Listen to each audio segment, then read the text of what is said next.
Hi friends, welcome back to ProTrader Telugu channel. So straight away we'll get into the market.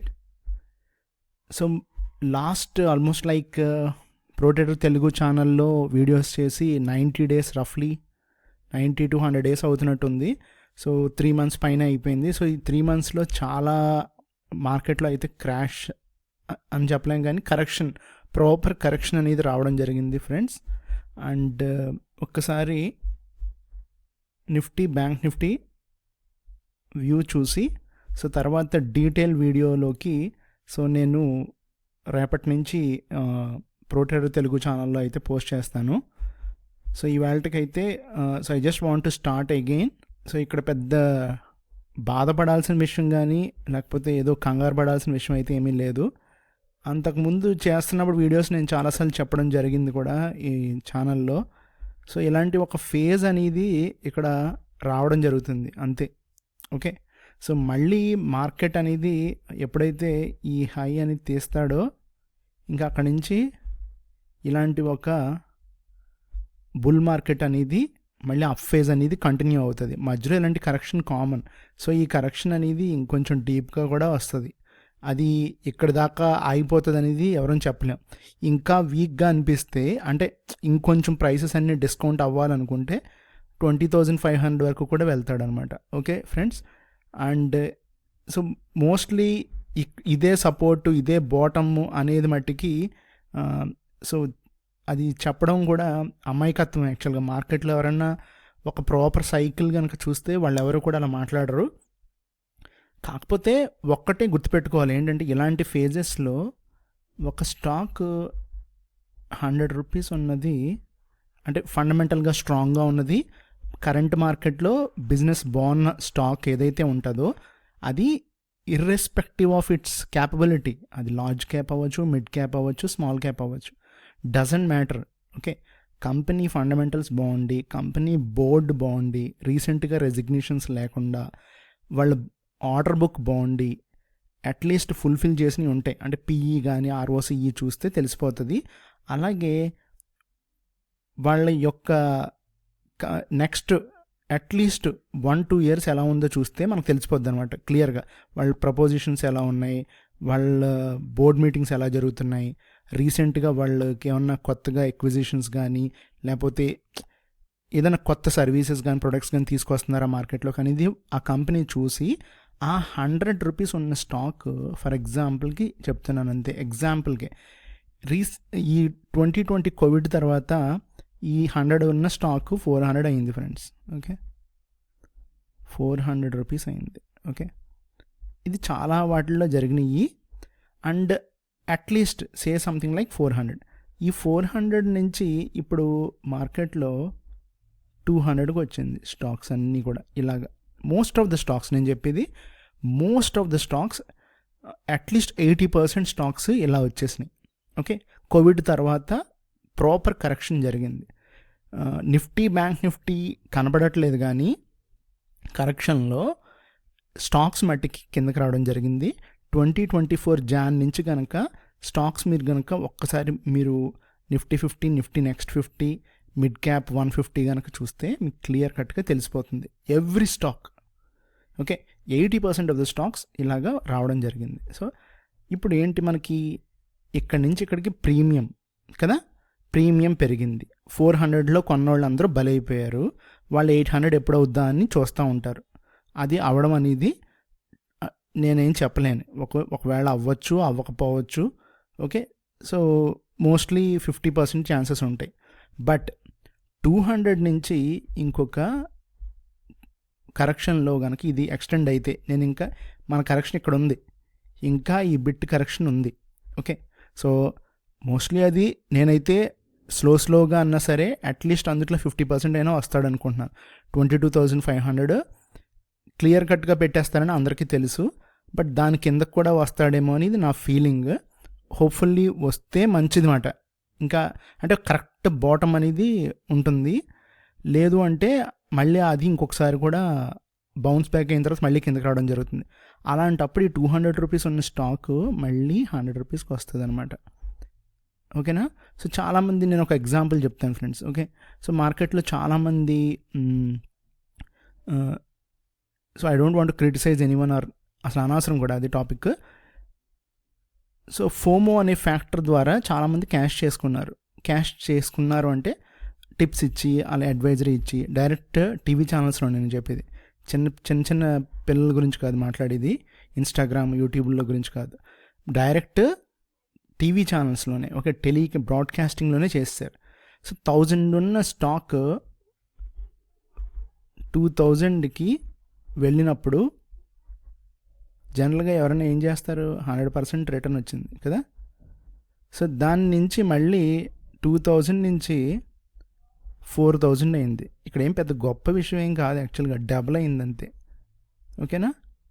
జనరల్గా ఏమవుతుంది, నేను ఇందాక చెప్పిన concept ఇక్కడ మళ్ళీ చెప్తున్నా, కానీ ఇలాగా నేను ఎగ్జాంపుల్స్ తీసుకుంటున్నాను ఫ్రెండ్స్. ఓకేనా.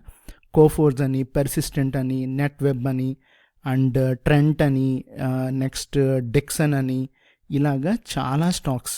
ఓకే, టాటా మోటార్స్ అవ్వచ్చు, ఈవెన్ ఐటీసీ అవ్వచ్చు. ఓకే, ఇలాగ చెప్పుకుంటా పోతే ఒక బ్యూటిఫుల్ స్టాక్స్ ఉన్నాయి. ఓకే, ఇవన్నీ యాక్చువల్గా తోపు కంపెనీలే. ఓకే, వాళ్ళ సర్వీసెస్, ప్రొడక్ట్స్ అన్నీ కూడా ఎక్స్ట్రాడినరీగా పెర్ఫామ్ చేస్తూ ఉంటాయి. బట్ ఎంత బలవంతుడన్నా కూడా వాడు రెస్ట్ తీసుకునే స్టేట్ వస్తుంది.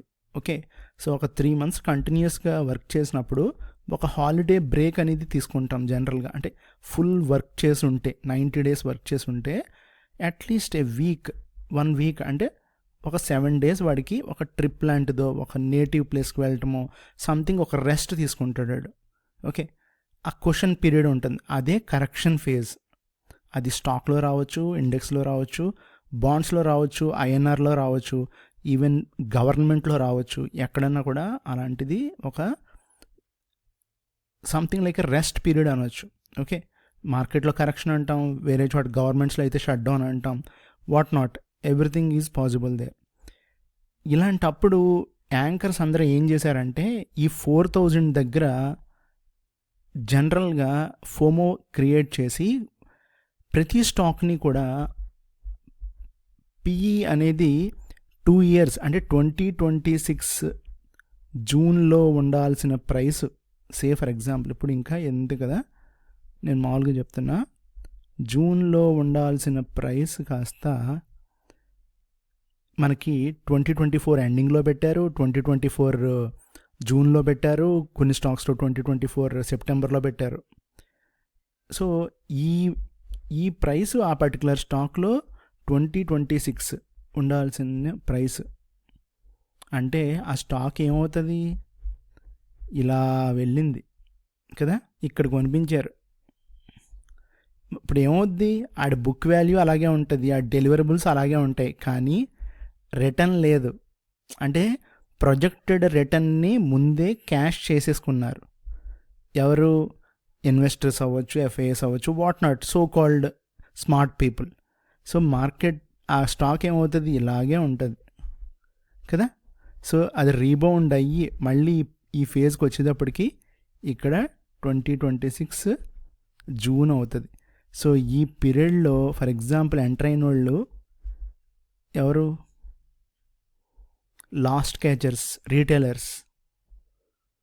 సో చూడండి, కొంతమంది మనీ తీసేస్తారు, కొంతమంది ఎగ్జిట్ అయిపోతారు, పేషెన్స్ కోల్పోతారు, టర్న్ అరౌండ్ దగ్గర బ్రేక్ ఈవెన్ వచ్చింది అనుకుంటాడు, చివరాఖరికి ఇక్కడికి వచ్చేటప్పటికి మళ్ళీ ఎవరు ఉండరు, మళ్ళీ బయింగ్ చేసేది ఎఫ్ఐఎస్ఏ లేదా డిఐఎస్ లేదా mutual funds, what not. So present scenario ఇప్పుడు మార్కెట్లో ఉన్న స్టేట్కి, okay, so don't mind guys, నేను కొంచెం నా దగ్గర అది వేరే చోట ఇన్స్టాల్ చేసినట్టుంది.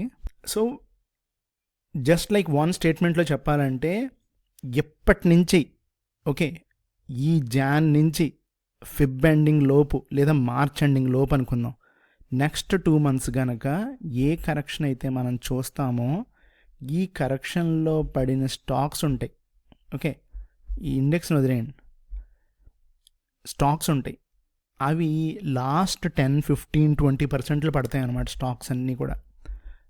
సో జనరల్గా మనం ఇప్పుడు వెళ్ళినప్పుడు ఎక్కడికైనా షాపింగ్కి వెళ్ళినప్పుడు మోస్ట్ అరే ఇది చాలా మంచి డీల్ అనుకుంటాం కదా, ఆ డీల్లో కొడదాము, మనకి ఇదే మొబైల్ మనకి మామూలుగా అయితే 25,000, ఇప్పుడు మనకు ఆల్మోస్ట్ లైక్ 18,500కో 19,000కో వస్తుంది. So even best of the best discounts తీసుకున్నా కూడా 4,000 5,000 డిస్కౌంట్కి వస్తుంది అనుకుని స్టాక్స్ ఉంటాయి మనకి. ఆ స్టాక్స్ని కొంచెం పెయిన్ ఉంటుంది యాక్చువల్గా, ఆ పెయిన్లో తీసుకుంటే నెక్స్ట్ వదిలేయాలన్నమాట. అంటే మనం మరి కష్టపడి తీసుకున్నాం కదా, అంటే పెయిన్ ద్వారా మనం బాధపడతా ఇక్కడ మళ్ళీ ఊరికనే పైకి ఏం లెగిసిపోదు, ఎక్కువ ఒక 2-3 నెలలు 4-5 నెలలు అలా సస్టైన్ అవుతుంది, సస్టైన్ అయ్యి మొదలవుతుంది. ఓకే, సో ఈ పెయిన్ కనుక తీసుకుని పడమైతే ఆ స్టాక్స్ కనుక మనం కొనుక్కుని పెట్టుకుంటే 1 year లేదా 1.5 yearలో అట్లీస్ట్ 30-50% రిటర్న్స్ వస్తాయి. వరస్ట్ సినారియోలో కూడా 30% రిటర్న్ వస్తుంది, ఏం చేయకుండా వదిలేస్తే. నేను చెప్పేది ఓకే, ఏం చేయకుండా దాన్ని టచ్ కూడా చేయకూడదు మళ్ళీ. సో ఇది ఎందుకు ఈ వీడియో చేశానంటే సింపుల్గా, ఎప్పుడైతే మార్కెట్లో ఉండకూడదో అప్పుడు మనందరం ఉన్నాం.